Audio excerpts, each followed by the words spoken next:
अल्लाह रब्बुल इज्जत का ये दस्तूर है कि वो हर जमाने में अपने बंदों को मुंतखब फरमाते हैं।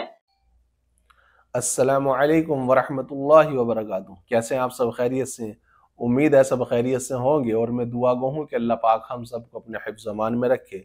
आमीन या रब्बल आलमीन। मैं मोहम्मद शादाब और आपका हमारे यूट्यूब चैनल गुलजार ज़िंदगी में स्वागत है, खैर मकदम है। आज फिर हम आपके सामने एक नई वीडियो के साथ में हाजिर हुए हैं। ये वीडियो भी आपके लिए बहुत ज़्यादा फ़ायदेमंद और कारआमद होगी, बशर्ते कि आप वीडियो को पूरा देखें।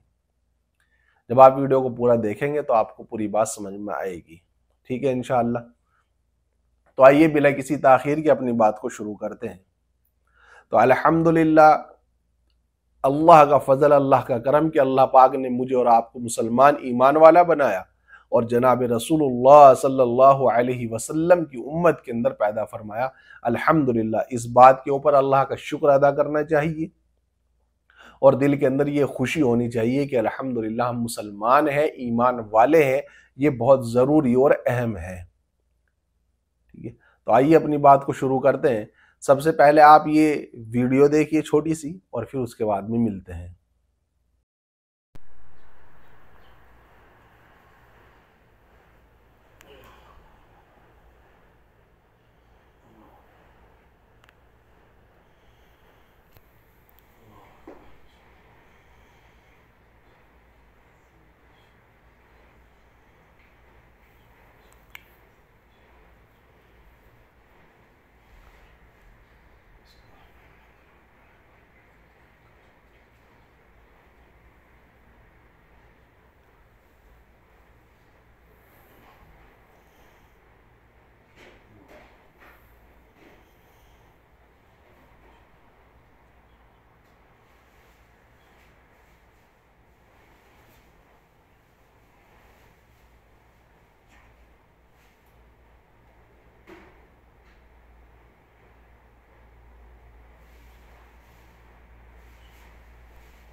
तो आपने वीडियो में क्या देखा?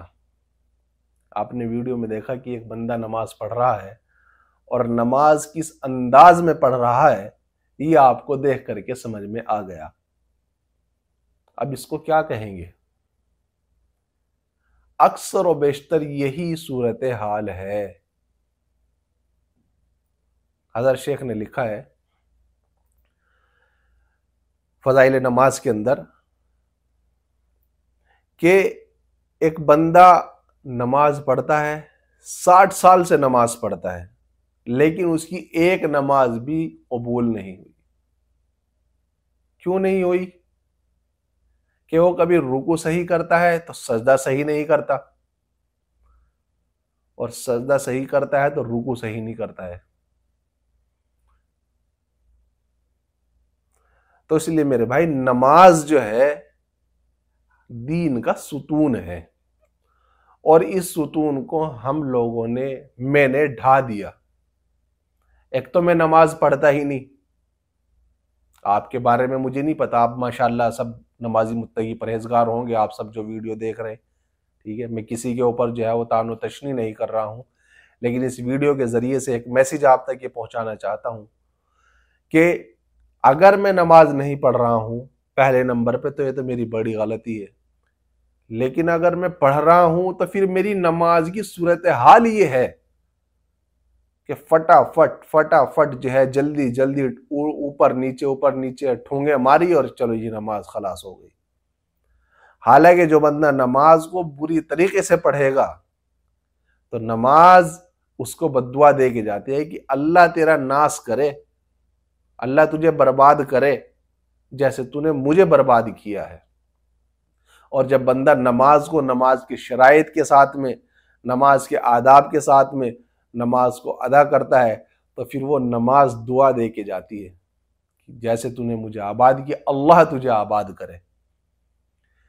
तो बात करने की है मेरे भाई, अक्सर व बेशतर माहौल ये है और देखा ये जाता है कि लोग नमाज से दूर हैं, लेकिन जो नमाज पढ़ रहे हैं या जो नमाज पढ़ते हैं उनकी सूरत हाल ये है कि उनकी नमाज का हाल ये है। आप मस्जिद में जाकर के देख सकते हैं या घरों के अंदर जो है ये औरतों की भी मिसाल मिल जाएगी, ठीक है, कि नमाज की ये सूरत हाल है। दिमाग के अंदर जो है वो जल्दी घुसी हुई है, तो लिहाजा ये होता है कि नमाज को किसी तरीके से निपटाओ, ठीक है।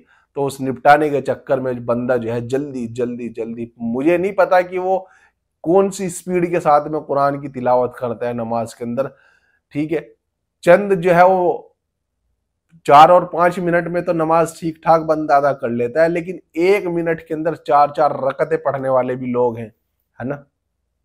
तो मुझे नहीं मालूम वो किस तरीके से पढ़ते हैं, लेकिन खुदारा अगर हम में से कोई ऐसा कर रहा है या कर रही है तो कोई फायदा नहीं है। कहने के लिए होगा कि आपने नमाज पढ़ ली, लेकिन इस नमाज के पढ़ने से जो नफा मिलने वाला है, इस नमाज के पढ़ने से जो बरकत और समरात मिलने वाली हैं, और इस नमाज पढ़ने के जो नतीजे हैं, वो हमें कुछ भी नहीं मिलने वाले। इसी बिना पे जो है हमारी दुआएं कबूल नहीं होती, जो कि हमारी जबानों के ऊपर में होता है। तो लिहाजा इस नमाज को सही करने की जरूरत है। जब आप नमाज पढ़ें तो नमाज को सुकून और इत्मीनान के साथ में पढ़ें, आदाब और की रियायत रखते हुए नमाज को पढ़ें, ना कि ये कि नमाज को जो है रख के पेल दिया, चलो जी 1 मिनट में और 1.5 मिनट में जो है वो 4-4 रकतें जो है वो पूरी कर दी। तो ऐसी नमाजें जो हैं, ठीक है, गंदे कपड़े में लपेट करके मुंह पे मार दी जाएंगी, ठीक है। और ऐसी नमाज जो है वो आपके सर से ऊपर भी नहीं जाती। और जब नमाज को नमाज के तरीके से पढ़ेंगे तो वो आपकी नमाज आपको दुआ दे के जाएगी और फिर अर्श तक पहुंच जाएगी, ठीक है। क्योंकि नमाज दीन का सतून है, जैसे कि मैंने बताया था। तो नमाज को जब हम कायम करेंगे और नमाज को नमाज के तरीके से पढ़ेंगे, तो ये वही नमाज है जो नमाज सहाबा इकराम रिजवानुल्लाह अलैहिम अजमईन के टाइम में थी। जनाब रसूलुल्लाह सल्लल्लाहु अलैहि वसल्लम ने जो करके दिखाया और बताया और नमाज के फजाइल और मसाइल बताए हैं, वो ही ये नमाज है। जो फायदा इस नमाज ने उनको पहुंचाया, वही फायदा ये नमाज हमें भी पहुंचाएगी, बशर्ते कि नमाज को नमाज तो बनाएं। आज तो हमने नमाज को जो है वो खेल बना दिया। ये हमारी नमाज है। तो खुदारा अल्लाह के लिए अगर हम में से कोई ऐसा करता है कि नमाज के साथ में हम ये सलूक कर रहे हैं, नमाज हम इस अंदाज में पढ़ रहे हैं, तो खुदारा बाज आ जाएं। जैसे कि मैंने शुरू में बताया था कि हजरत शेख ने लिखा है कि बंदा 60 साल से नमाज पढ़ता है लेकिन उसकी एक भी नमाज कबूल नहीं होती। तो उसकी वजह यह है कि वो नमाज को नमाज के तरीके से नहीं पढ़ता है। उसके अंदर जो है वो गलतियां करता रहता है और सोचता है कि भाई हम तो नमाजी हैं और हम तो नमाज पढ़ रहे हैं। तो लिहाजा हम अपनी नमाज को सही करें और नमाज को नमाज के तरीके से पढ़ने की शुरुआत करें। नमाज को सुकून और इत्मीनान के साथ पढ़ें। नमाज के अंदर 2 चीजें होती हैं, नमाज का जाहिर और एक नमाज का बातिन। तो ये जो नजर आ रहा है, जो आपको वीडियो में दिखाए, नमाज का जाहिर है। तो नमाज के सही अदा होने के लिए नमाज के जाहिर का ठीक होना भी जरूरी है और नमाज के बातिन का ठीक होना भी जरूरी है। नमाज का बातिन क्या है, ये अलग टॉपिक है, ठीक है, लेकिन फिलहाल मैं नमाज के जाहिर की बात कर रहा हूं। तो खुदारा अल्लाह के लिए हम अपनी नमाजों को सही करें। अगर नहीं पढ़ते तो हम नमाजों को पढ़ने वाले बने और अज़्म करें कि इंशाअल्लाह हम नमाज पढ़ेंगे और नमाज को नमाज के तरीके से पढ़ेंगे। नमाज को बिगाड़ेंगे नहीं, नमाज को बर्बाद नहीं करेंगे। जब हम नमाज को नमाज के तरीके से पढ़ेंगे तो इंशाअल्लाह फिर इसके जरिए से खैर और बरकत जो है वो आएंगी, रहमतें उतरेंगी, ठीक है इंशाअल्लाह। तो उम्मीद है आपको ये मेरी बात समझ में आ गई होगी और वीडियो आपको जो है वो अच्छी लगी हो तो वीडियो को लाइक करें, कमेंट करें, शेयर करें और हमारे चैनल को सब्सक्राइब करें। इंशाअल्लाह मिलते हैं फिर अगली वीडियो के अंदर। अस्सलामु अलैकुम व रहमतुल्लाहि व बरकातुहू।